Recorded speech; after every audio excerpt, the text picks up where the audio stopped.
Hey everybody, it's Wong with CHC Secrets here. It is hot, hot, hot. I am live in Miami, Florida, and I'm sitting outside. Whew.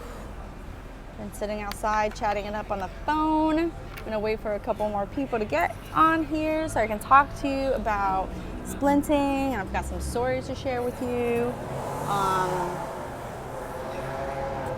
Goodness, it's a busy Friday. We've had patients and clients in and out of hands-on therapy services all day starting at 7.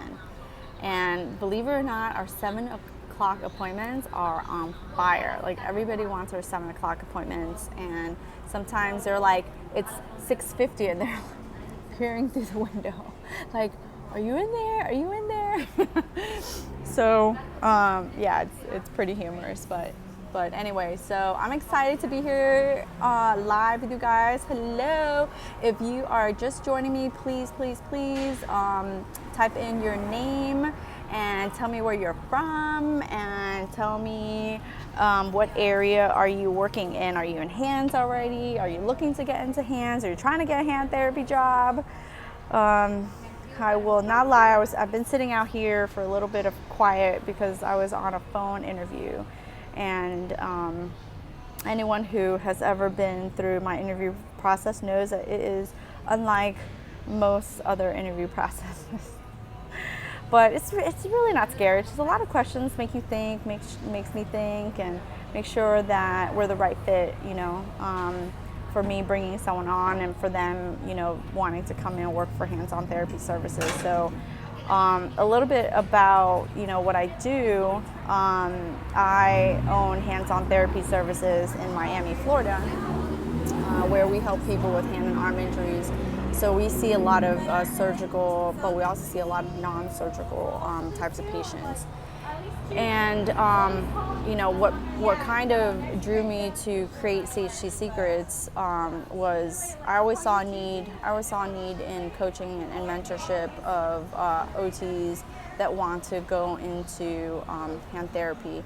And I know a lot of assistants, OT assistants that are drawn into the hand therapy world as well and very interested in learning, but there's so few opportunities. There's so few opportunities, so few jobs, and it's kind of one of those things where you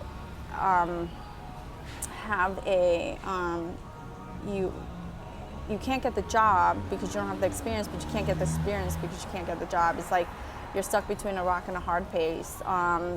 So I've always seen that need from the time that I started out as an OT and wanted to get into hand therapy. Do you have any recommendations for a CHC in Melbourne? Melbourne, where? Melbourne, Florida? Or Melbourne, Australia? I do actually. I think I do. I'm gonna have to come back to that message and see if I can find somebody close. One of the ways that if you're looking to find a certified hand therapist, you can go to the HTCC, the Hand Therapy Commission. .com and find a certified hand therapist in via zip code. So you can put your zip code in and find somebody. But yeah, so I always saw this need. I've been an occupational therapist for 20 years. I've been in hands for a majority of it.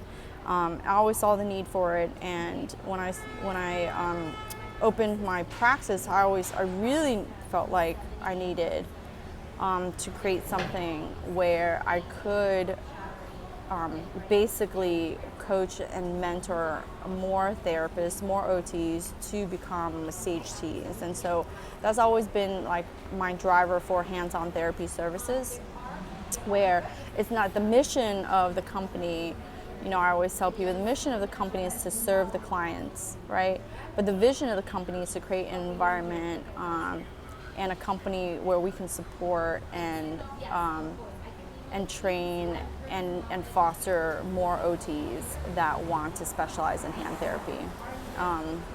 So that's always like one of my drives. And so I created CHC Secrets because of that drive. I'm training and coaching my staff students that come to us. And one of the biggest needs that I have is that there's a lot of OTs that don't know how to make splints, don't know how to create custom fitted orthoses, whether it be non-surgical or surgical. It's a skill that you're taught one day, few hours, maybe 2 days tops. And if you're somebody who's lucky, gets into a setting as an internship where you are making them, but then you either lucky enough to get somewhere where they're really mentoring and coaching you and giving you opportunities to practice over and over and over, or they're showing you one day and then they're like, okay, well, that's it.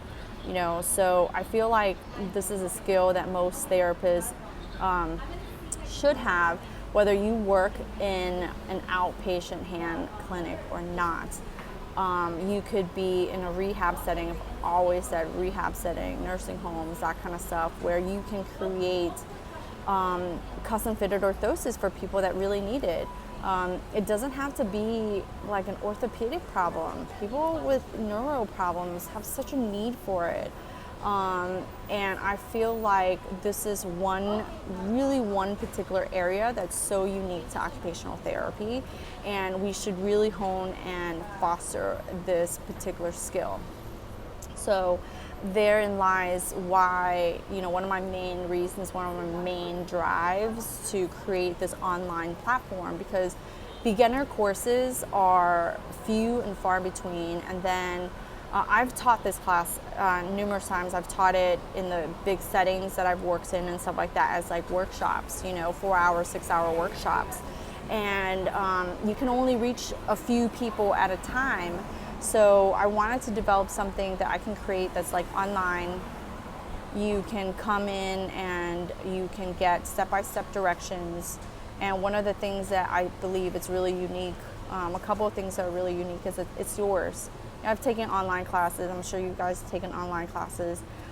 They expire. So one of my main drives is like I want you to keep learning. So I don't want to I don't want you to buy it and then have it taken away.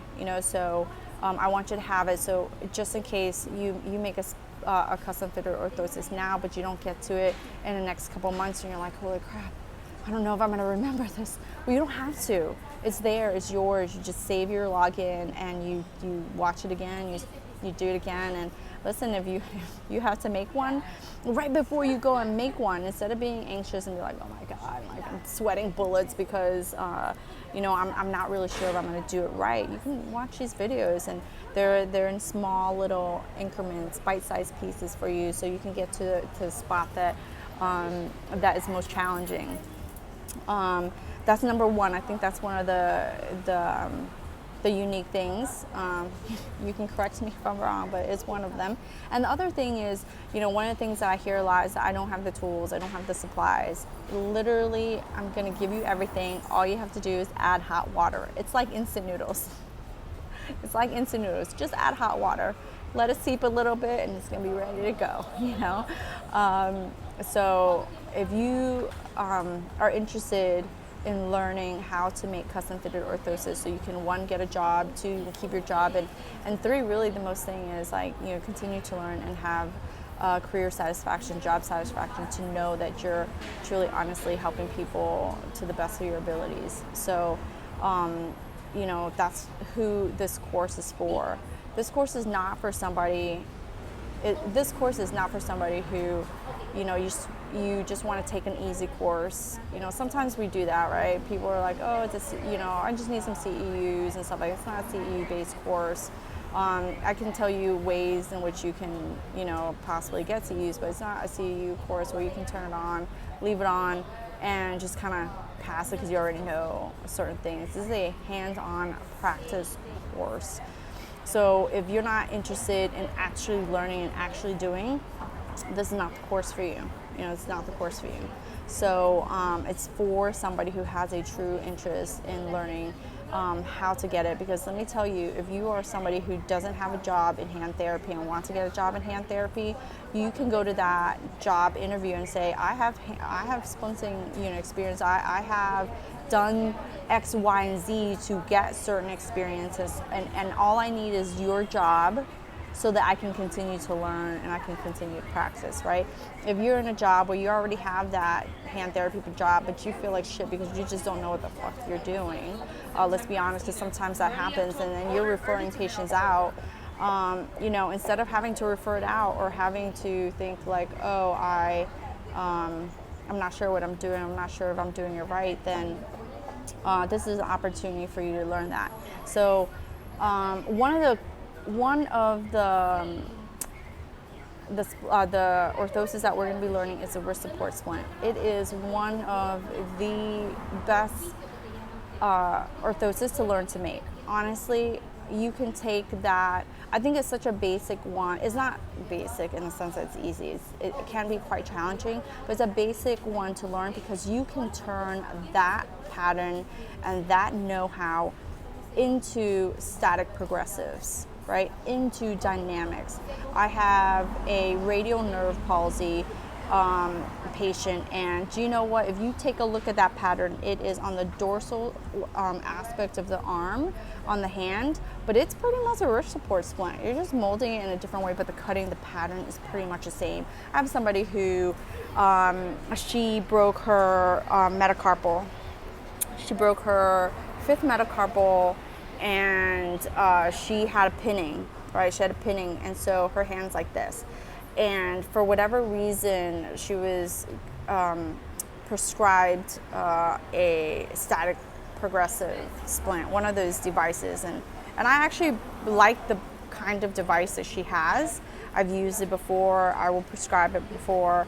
But in this particular case, it was ill-fitted. It did not fit her well. It actually blocked her MP from moving versus actually getting it to move down. So we made her one that's custom fitted, and plus it's like one finger, and she's got this huge ginormous machine that her caregiver has a hard time putting it on her. She can't put it on by herself. What if we could make something that she could put on like a lot more independently? Her caregiver has an easier time, and we just need to push one finger down, one finger. Not all the fingers, not the wrist, nothing, it's just one finger.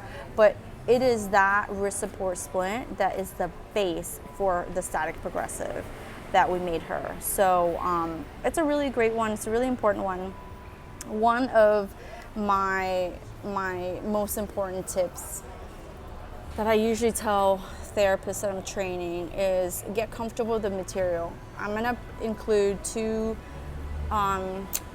materials in the box that you get with the course, but if you have availability in your clinic, it really doesn't matter what type of material you have. And the most important thing about the material is getting really, really comfortable with it. Cut a side piece off, play with it, feel how it feels in your hands, see how it stretches, see how much memory it has.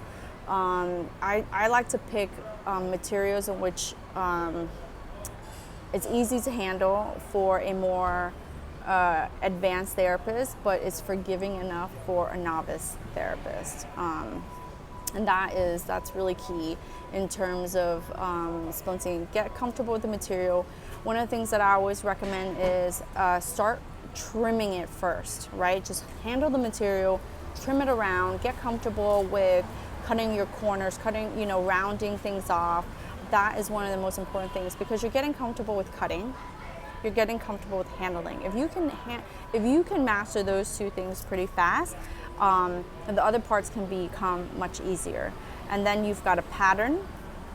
And I would say if you are practicing, right, if you're a novice, you're just starting out, you're beginning, if you want to really practice, draw that pattern out a little bit bigger, right, a little bit bigger. Because now what you can do is you have room to trim, and you've cut it out, this pattern, and you can simply practice cutting and trimming that pattern smaller and smaller before you even begin to mold. And once you can handle the pattern, once you can handle the material, once you can cut more easily, that takes intimidation part out of it.